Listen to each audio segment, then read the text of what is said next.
Good morning बच्चों। Class tenth Hindi.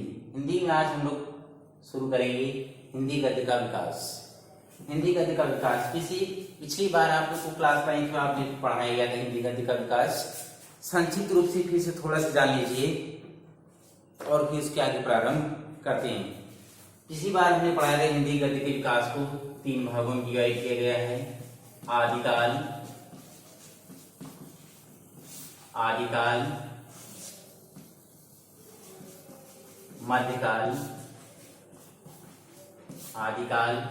मध्यकाल, फिर मध्यकाल को 2 भागों में डिवाइड किया गया था, भक्तिकाल और रीतिकाल।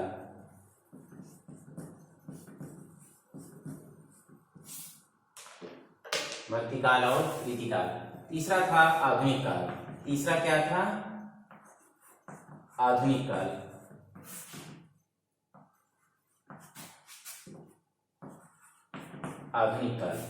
आधुनिक काल को हमने बताया था, आधुनिक काल को 5 भागों में डिवाइड किया गया था। पहला था भारतीय हिंदू युग। पहला क्या था? भारतीय हिंदू युग। दूसरा क्या था? द्विवेदी युग। तीसरा शुक्ल युग।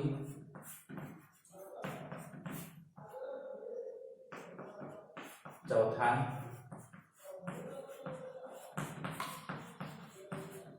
शुक्लोत्तर युग और 5वां था स्वतंत्र युग।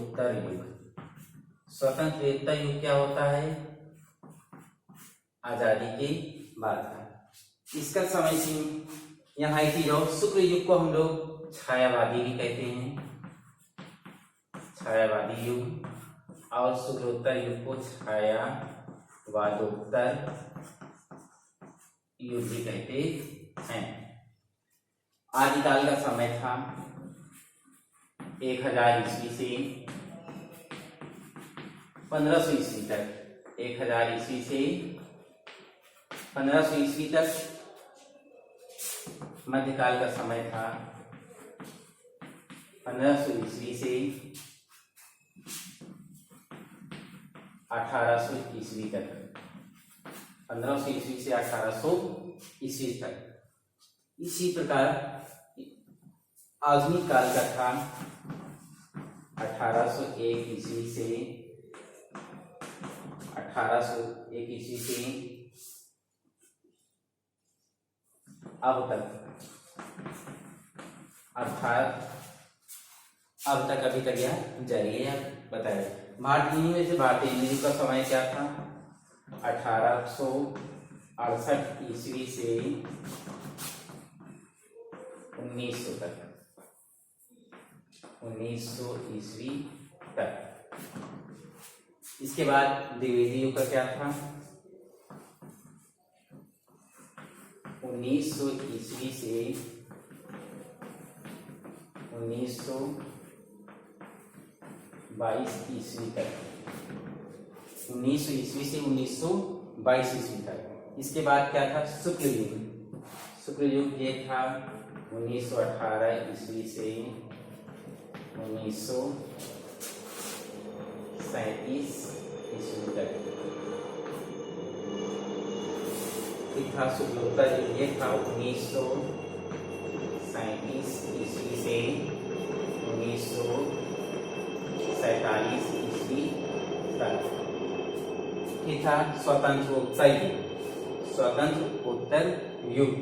यह था 1947 ईस्वी से अब तक, अर्थात यह अभी जारी है। तो ये हिंदी गद्य के विकास को या हिंदी साहित्य के इतिहास को इतने भागों में डिवाइड किया गया था। आदिकाल, मध्यकाल और आधुनिक काल। आधुनिक काल को ही हम आधुनिक काल से ही हिंदी गद्य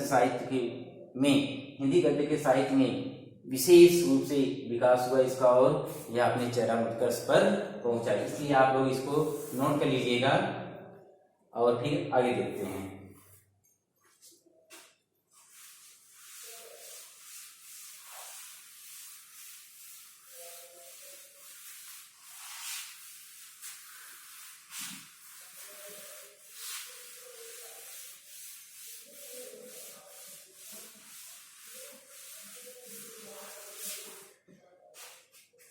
पिछली कक्षा 9th में हम लोग आप लोगों ने पढ़ लिया था भारतेंदु युग और द्विवेदी युग। सिलेबस बटा हुआ था, इसलिए पिछली बार हमने भारतेंदु युग और द्विवेदी युग पढ़ाया था। इस बार आप लोग पढ़ेंगे शुक्ल युग, शुक्लोत्तर युग और स्वतंत्रोत्तर युग। स्वतंत्रोत्तर युग, जैसा कि पहले भी पिछली कक्षा में आपको बता चुके हैं कि हम अपने भावों को, अपने विचारों को अभिव्यक्त करने के लिए भाषा का प्रयोग करते हैं। इसी भाषा को लिखित रूप दे दिया जाता है, तभी वह साहित्य हो जाता है। और यह साहित्य दो प्रकार के होते हैं, गद्य साहित्य और पद्य साहित्य। गद्य साहित्य में लय, बद्य, छंद या इन सब चीजों की आवश्यकता नहीं होती है। यह हमारे दैनिक प्रयोग की चीजें हैं या दैनिक प्रयोग की हमारी भाषा है। जबकि पद्य में छंद बंद होता है, अर्थात वह लय युक्त होता है। उसमें छंद बंद और लय की आवश्यकता होती है, जबकि गद्य जो है इन सब चीजों से मुक्त होते हैं। देखिए आगे हम लोग पिछली कक्षा में भी आप लोगों ने पढ़ा था, जैसा बताया था, हिंदी को मुख्यतः तीन अर्थों में प्रयोग किया जाता है। व्यापक अर्थ में क्या है तो हिंदी की 8 बोलियां और हैं जो हिंदी के रूप में उनका प्रयोग किया जाता है। जैसे ब्रज बोली, खड़ी बोली, बुंदेलखंडी, हरियाणवी, कन्नौजी, अवधी, बघेली और छत्तीसगढ़ी। ये जो 8 बोलियां हैं इनको भी हिंदी का ही रूप माना जाता है और इनको भी हिंदी की तरह ही प्रयोग किया जाता है। लेकिन अब इस समय प्रेजेंट टाइम में सबसे ज्यादा विकसित और कौन सी बोली है, वो है खड़ी बोली। तो इसकी 3 उपभाषाएं भी हैं, जैसे राजस्थानी, पहाड़ी और बिहारी। बिहारी भाषा तो आप लोग जानते हैं, पहाड़ी भाषा जानते ही हैं, और राजस्थानी जो बोलियां बोली जाती हैं। भाषा वैज्ञानिक दृष्टि हिंदी के अंतर्गत उपयुक्त 8 बोलियों को ही सम्मिलित, अर्थात भाषा के अंतर्गत, हिंदी भाषा के अंतर्गत उपयुक्त 8 बोलियां बताएं उन्हीं 8 बोलियों को हिंदी भाषा में सम्मिलित किया जाता है। कौन कौन सी भाषा थी? ब्रज, खड़ी बोली, बुंदेली, हरियाणवी, कन्नौजी, अवधी, बघेली और छत्तीसगढ़ी। इन्हीं भाषाओं को सम्मिलित किया जाता है। एक सीमित अर्थ में कहें तो हिंदी दिल्ली, मेरठ और बिजनौर के आसपास बोली जाने वाली खड़ी बोली का शुद्धतम रूप है। अर्थात खड़ी बोली का शुद्धतम रूप कहाँ बोला जाता है? दिल्ली, मेरठ और बिजनौर के आसपास क्षेत्रों में बोला जाता है। लेकिन देखा जाए तो हिंदी आज पूरे भारतवर्ष की सर्वमान्य भाषा, अर्थात सभी के लिए मान्य भाषा है और सब लोग बोलते हैं। और प्रदेश के हिंदी प्रदेशी विद्यालयों में हिंदी प्रदेशी, अर्थात जैसे हमारा उत्तर प्रदेश, मध्य प्रदेश और अगल बगल के जितने भी राज्य हैं, यहाँ पर हम लोग देखते हैं विद्यालयों में हिंदी शिक्षा का माध्यम है, हिंदी शिक्षा का माध्यम है। और आप लोगों से हम लोग देखते हैं आप लोग हिंदी को बहुत हल्के में ले रहते हैं। लेकिन हिंदी में वास्तव जितना आप लोग समझते उतनी आसान नहीं है, इसलिए आप लोग मन लगा के अच्छे से पढ़िएगा। इस बार हिंदी में बहुत से बच्चे फेल हो गए हैं, इसलिए आप लोग मेहनत करिए और अच्छे नंबर लाइए। हिंदी गद्य का विकास, जैसे बताया, हिंदी गद्य का विकास संक्षिप्त रूप से फिर से बता देता हूँ एक बार। हिंदी गद्य का आविर्भाव अर्थात हिंदी गद्य का विकास कब हुआ, हिंदी गद्य की उत्पत्ति कब हुई? हिंदी गद्य की उत्पत्ति 10वीं शताब्दी में मानी जाती है, लेकिन 14वीं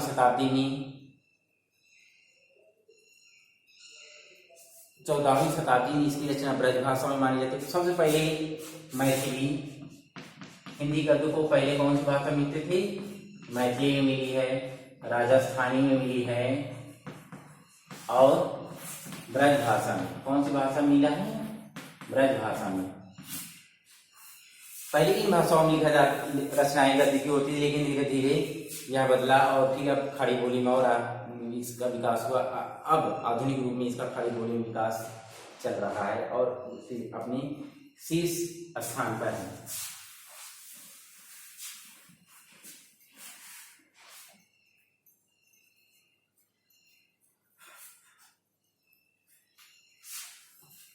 जैसा पिछली कक्षा में बताया था, खड़ी बोली गद्य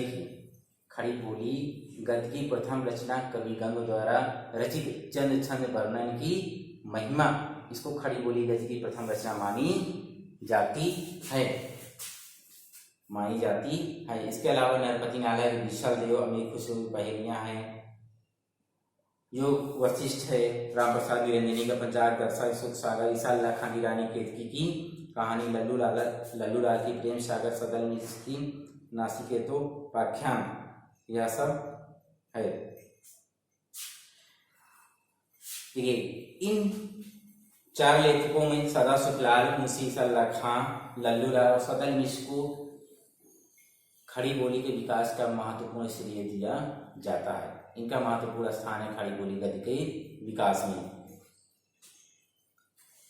कुछ लेखक है और आदिकाल के कुछ लेखक और उनकी कुछ रचनाएं इस प्रकार है, इसको आप लोग नोट कर लीजिएगा। ये आप लोगों के लिए बहुत ही इम्पोर्टेंट है, क्योंकि एक नंबर वाले बहुविकल्पी क्वेश्चन आते हैं और उनमें अक्सर ये पूछा जाता है, इसलिए आप लोग इनको नोट कर लीजिए और याद कर लीजिए। कविगण, इन्हीं के द्वारा खड़ी बोली गद्य की प्रथम रचना कौन सी मानी गई है? चंद छंद वर्णन की, चंद छंद वर्णन की महिमा, चंद छंद वर्णन की, चंद छंद वर्णन की महिमा।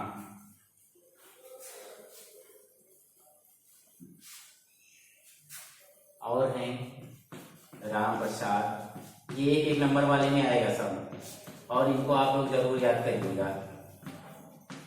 राम प्रसाद निरंजनी, भाषा योग वशिष्ठ, इनकी रचना है भाषा योग वशिष्ठ।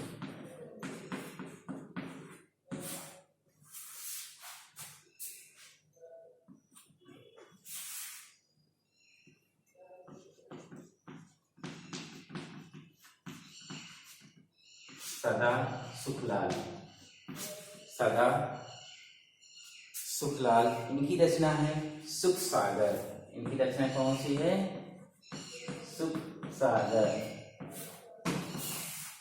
लल्लू लाल, इनकी रचना है प्रेम सागर। सदल मिश्र, इनकी रचना है नासिकेतो पाख्यान।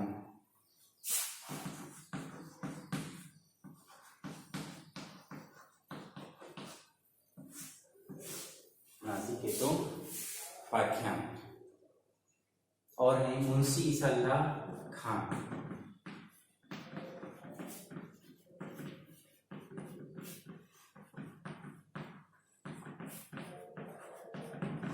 इनकी रचना है रानी केतकी की कहानी।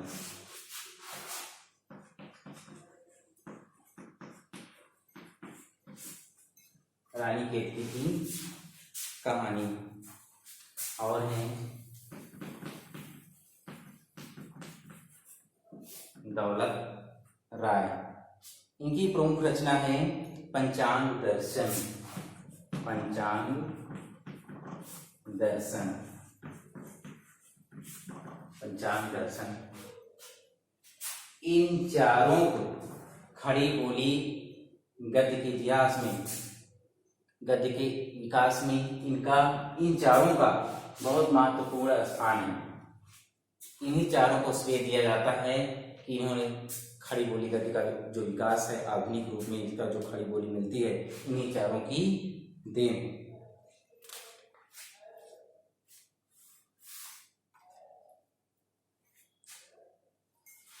देखिए इसके अलावा हम लोगों ने पिछली बार बताया था, आपका सिलेबस के अनुसार मैंने भारतीय हिंदू युग और द्विवेदी युग पढ़ा दिया था, इसलिए इस बार हम लोग क्या पढ़ेंगे? शुक्ल युग से प्रारंभ करते हैं। इसको आप लोग नोट कर लीजिएगा और याद कर लीजिएगा। तो आइए आगे पढ़ते हैं शुक्ल युग।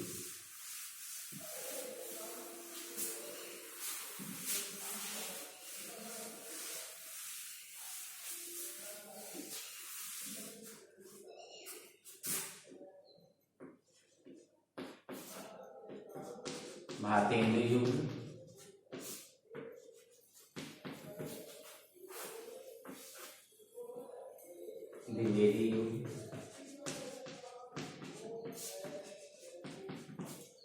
तीसरा है शुक्ल युग। शुक्ल युग। भारतेंद्र युग, ये कब से कब तक था? 1868 ईस्वी से 1900 ईस्वी तक। कब से कब तक? 1868 से 1900 ईस्वी तक। फिर था 1900 ईस्वी से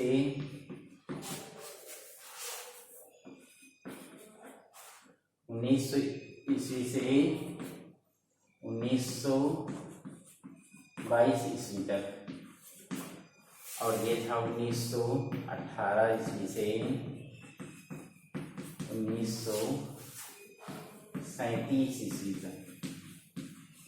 ये कुछ बुक्स में ये सन वगैरह कुछ इधर उधर हो सकते हैं, लेकिन ये लिख देंगे आपका तब भी मान्य है। और आपकी बुक में अगर कुछ दूसरा दिया है, एक आध साल इधर उधर दिया है, तो भी आपका मान्य माना है। इसलिए यह लगभग में गिना जाता है। आप लोग इसमें कंफ्यूज मत होइएगा।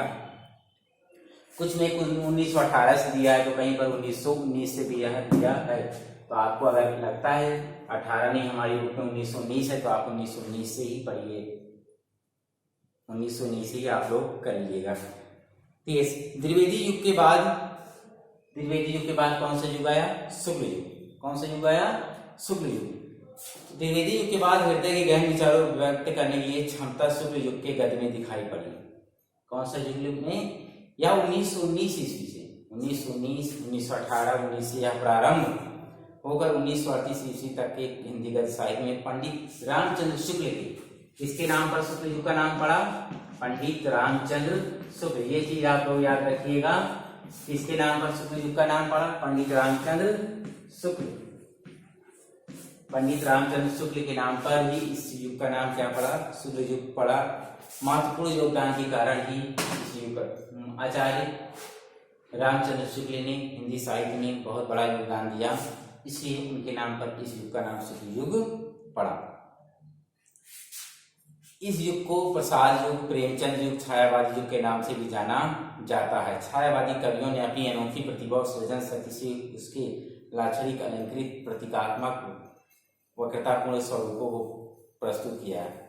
इस युग के प्रसिद्ध कवियों में थे प्रसाद, जयशंकर प्रसाद, सूर्यकांत त्रिपाठी निराला, सुमित्रा नंदन, पंत महादेवी वर्मा तथा रामधारी सिंह दिनकर आदि जैसे कवियों ने अपनी भूमिकाओं से इस युग को अमर बना दिया। इसी युग में वियोगी हरिराय, कृष्णदास और माखनलाल चतुर्वेदी के भावत्व प्रधान गद्य भी सम्मिलित हैं। समालोचना और इतिहास लेखन में, अर्थात इस युग में आलोचना जो विधा थी वह अपने चरमोत्कर्ष पर थी। आलोचना और निबंध पंडित रामचंद्र शुक्ल द्वारा इस आलोचना क्षेत्र में लेखन से अमर हो गए। इसके अलावा और लेखकों में नंद दुलारे वाजपेयी, हरिराय प्रसाद द्विवेदी, विश्वनाथ प्रसाद, डॉक्टर नगेंद्र, डॉक्टर रामविलास शर्मा तथा इतिहास लेखन में डॉक्टर राम कुमार वर्मा, गणपति चंद्र गुप्त आदि महत्वपूर्ण लेखक हुए। तो हमें याद क्या रखना है? यहाँ पे हमें इसमें याद क्या करना है? हमें याद ये रखना है शुक्ल युग कब से कब तक माना जाता है।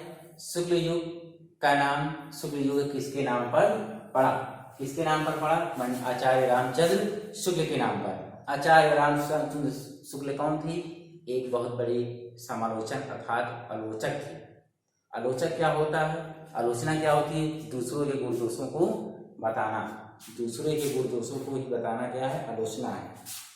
उन्हीं के नाम पर। और इस युग के लेखकों में, कवियों में अगर पूछे, जयशंकर प्रसाद, सूर्यकांत त्रिपाठी निराला, सुमित्रा नंदन, पंत महादेवी वर्मा, इसके अलावा लेखकों में आचार्य रामचंद्र शुक्ल हो गए, नंद दुलारे वाजपेयी हो गए, हरिराय प्रसाद द्विवेदी हो गए, डॉक्टर नगेंद्र हो गए, रामविलास शर्मा हो गए। ये इसके बाद आता है शुक्लोत्तर युग। अभी हम शुक्ल युग और शुक्लोत्तर युग सभी 4-6 लेखकों के नाम, उनकी रचनाएं सब लिख कर देंगे। शुक्लोत्तर युग ये कब से कब तक माना जाता है? 1937 ईस्वी से 1947 ईस्वी तक। 1937 ईस्वी से 1947 ईस्वी। इसे हम लोग छायावादोत्तर युग भी कहते हैं। या प्रगतिवादी युग भी कहते हैं। शुक्ल युग के पश्चात लेखन की स्थिति तेजी से परिवर्तन, धीरे धीरे लेखन शैली में क्या होने लगा, परिवर्तन होने लगा। परिणाम स्वरूप सन 1938 के बाद से साहित्य को छायावादोत्तर कहा जाने लगा। इसे शुक्लोत्तर या प्रगतिवादी युग भी कहा जाता है। प्रगतिवादी युग में साहित्य, इस युग के प्रमुख लेखकों में है अमृत राय जी की महत्वपूर्ण रचना है कलम का सिपाही, डॉक्टर रामविलास शर्मा की निराला की साहित्य साधना, आत्मकथाओं में डॉक्टर राजेंद्र प्रसाद के बाद डॉक्टर बेचन पांडे उग्र की अपनी खबर, हरिवंश राय बच्चन की क्या भूलूं क्या याद करूं, नील का निर्माण आदि कृतियां हैं, आदि कृतियां यथार्थ रचनाएं हैं। देखिए आज इसमें हम लोग पढ़ लेते हैं, अर्थात इसमें नोट कर लीजिए आप लोग द्विवेदी युग।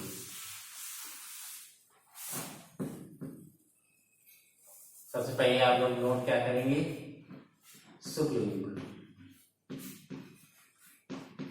शुक्ल युग या कब से कब तक माना जाता है, 1918 ईस्वी से 1937 ईस्वी तक। ये इसमें आप लोग नोट कर लीजिए,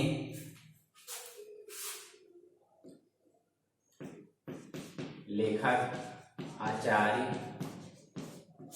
रामचंद्र शुक्ल, आचार्य रामचंद्र शुक्ल। इनकी प्रमुख रचनाएं हैं चिंतामणि,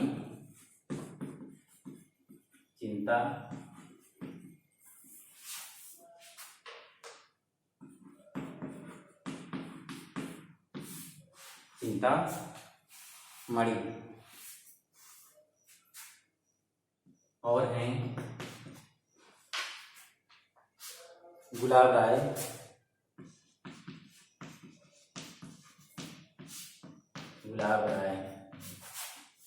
इनकी पुस्तक है हलवा क्लब।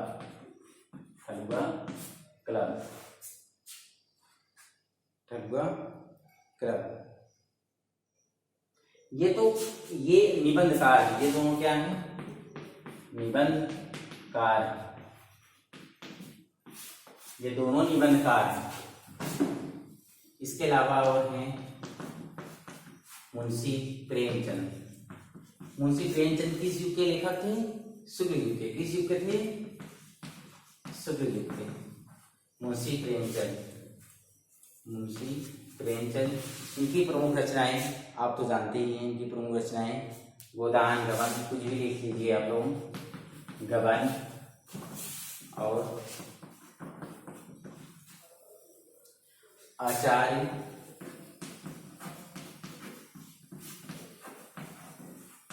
चतुर्सेन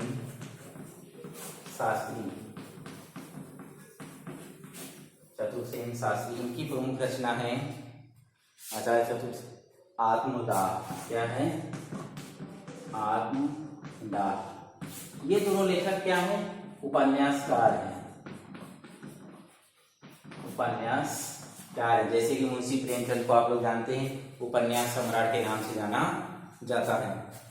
तो इसको आप लोग नोट कर लीजिएगा, कभी कभी ये पूछ लेता है शुक्ल युग के 2 लेखकों के नाम बताइए और उनकी एक एक रचनाओं के नाम बताइए, नोट कर लीजिए। या कभी कभी ऐसे भी पूछ लेता है शुक्ल युग के 2 निबंधकारों के नाम बताइए, तो 1 2 ये पहले निबंधकार। शुक्ल युग के 2 उपन्यासकारों के नाम बताइए, तो ये हो गए उपन्यासकार।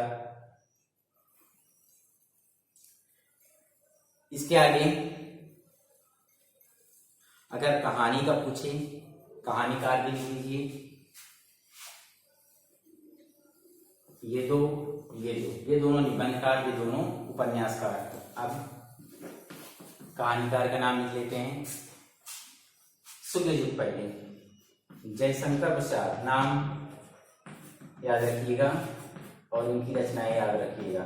जयशंकर प्रसाद, इनकी प्रसिद्ध कहानी है पुरस्कार, आप लोगों ने पढ़ा होगा पुरस्कार।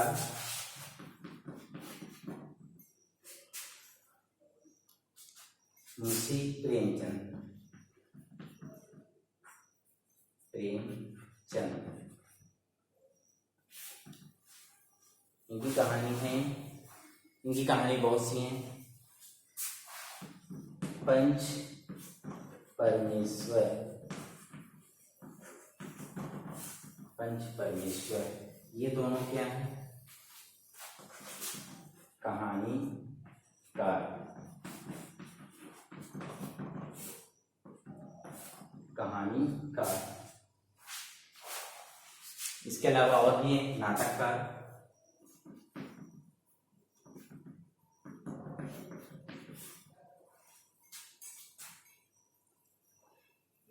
ईलाचंद नाटककारों में है जयशंकर प्रसाद,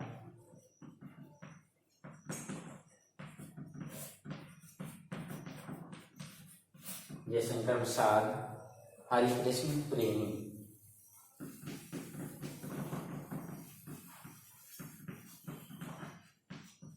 हरिकृष्ण प्रेमी, हरिकृष्ण। जयशंकर प्रसाद का प्रसिद्ध नाटक आप लोगों ने तमाम पढ़े, चंद्रगुप्त स्वरूप, स्कंदगुप्त, गुरुस्वामी, तो यहाँ लिख देते हैं चंद्रगुप्त, चंद्रगुप्त। हरिशंकर प्रेमी का है प्रतिशोध,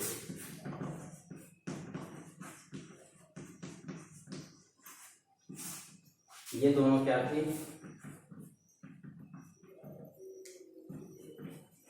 नाटककार, नाटककार। देखिए 4 विधाएं हो गई यहाँ पर। अगर कभी भी अब आपके एग्जाम में पूछ ले कि त्रिवेदी युग के किन्हीं 2 लेखकों के नाम बताइए और उनकी एक एक रचना का नाम बताइए, तो आप ये दिए हुए इनको याद कर लीजिए, आराम से नोट कर लीजिए पहले और इनको याद करिए। अगर ये भी पूछ ले कि त्रिवेदी युग के 2 निबंधकार का नाम बताइए, तो 2 निबंधकार ये हो गए आचार्य रामचंद्र शुक्ल और गुलाब राय, और उनकी एक एक रचना ये हो गई। अगर उपन्यासकार का नाम पूछ लिया तब ये दोनों के नाम बताइए और उनकी एक एक रचना। कहानीकार का पूछेगा तब भी, और नाटककार का नाम पूछ लिया तो ये। इस प्रकार से ये 3-4 विधाओं के लेखक हो गए, और ये बहुत इंपॉर्टेंट है आपके एग्जाम के लिए, तो आप लोग इसको नोट कर लीजिएगा। ये तो था शुक्ल युग। अब हम क्या देखेंगे? शुक्लोत्तर युग।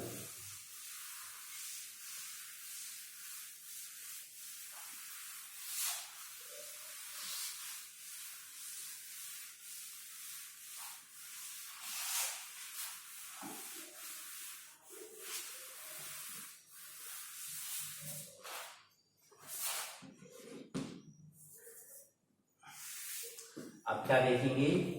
शुक्लोत्तर युग।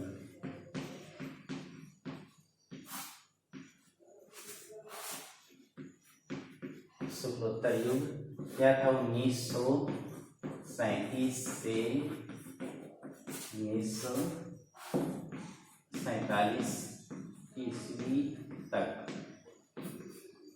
ये 1937 ईस्वी से 1947 में भी पहले हम उसी तरह करते हैं। सबसे पहले हम लेते हैं 5 सेकेंड 2 कहानीकारों के नाम। 2 कहानीकारों के नाम या निबंधकारों के नाम, जैसा उसमें शुक्ल युग में लिखा। देखिए 2 निबंधकारों के नाम है। पहले हजारी प्रसाद द्विवेदी, हजारी प्रसाद द्विवेदी, हजारी प्रसाद द्विवेदी।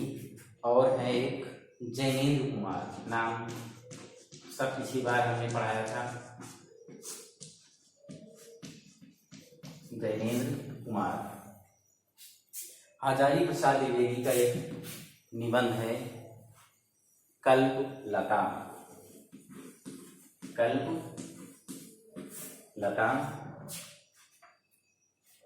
इनकी है जड़ की बात, जैनेन्द्र कुमार। इनकी कौन सी है? जड़ की बात। अरे ये दोनों क्या हो गए? निबंधकार। क्या हो गए? ये आप लोग याद रखिएगा, निबंधकार और इतिहास। निबंधकार, नाटककार, गद्यकार और उपन्यासकार, इनको अलग अलग कभी कभी अलग अलग विधाओं के पूछते हैं कि 2 निबंधकारों के नाम बताइए शुक्लोत्तर युग के 2। हाँ एक चीज और, जो ये आप लोग पढ़ रहे हैं शुक्ल युग और शुक्लोत्तर युग, इन्हीं दोनों युगों से रिलेटेड आपके एग्जाम में क्वेश्चन आएंगे, कहीं और से नहीं है। इसलिए इन दोनों युग को इतने अच्छे से पढ़ डालिए कि कहीं से भी कोई क्वेश्चन आ जाए हमें कोई दिक्कत ना हो। मेहनत करिए, मेहनत का फल मिलेगा। देखिए, इसके अलावा है उपन्यास करो में यशपाल, दूसरे हैं भगवती चरण वर्मा,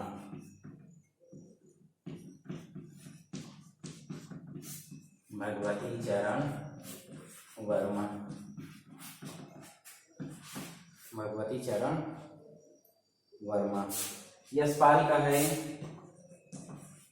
झूठा सच, झूठा सच।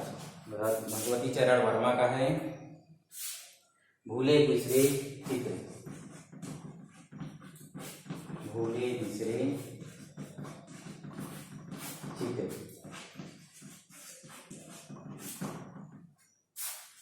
ये क्या है दोनों? उपन्यास कार।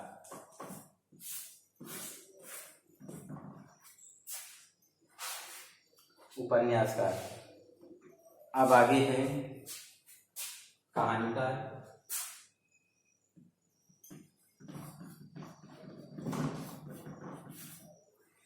शुक्लोत्तर युग के दो कहानीकार हैं ईला चंद्र जोशी, ईला चंद्र जोशी। इनकी कहानी है आहुति, इनकी कहानी है आहुति। राजेंद्र यादव, राजेंद्र यादव, इनकी कहानी है प्रतीक्षा,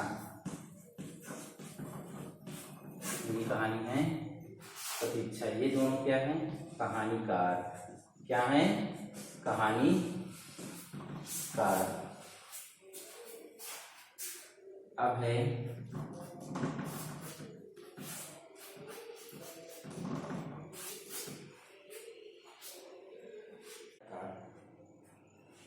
नाटककारों में उपेंद्र नाथ अस्क, उपेंद्र नाथ अस्क। और है विष्णु प्रभाकर,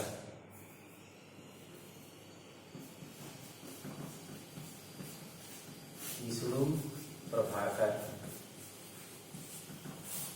विष्णु प्रभाकर। जय पराजय, जय पराजय।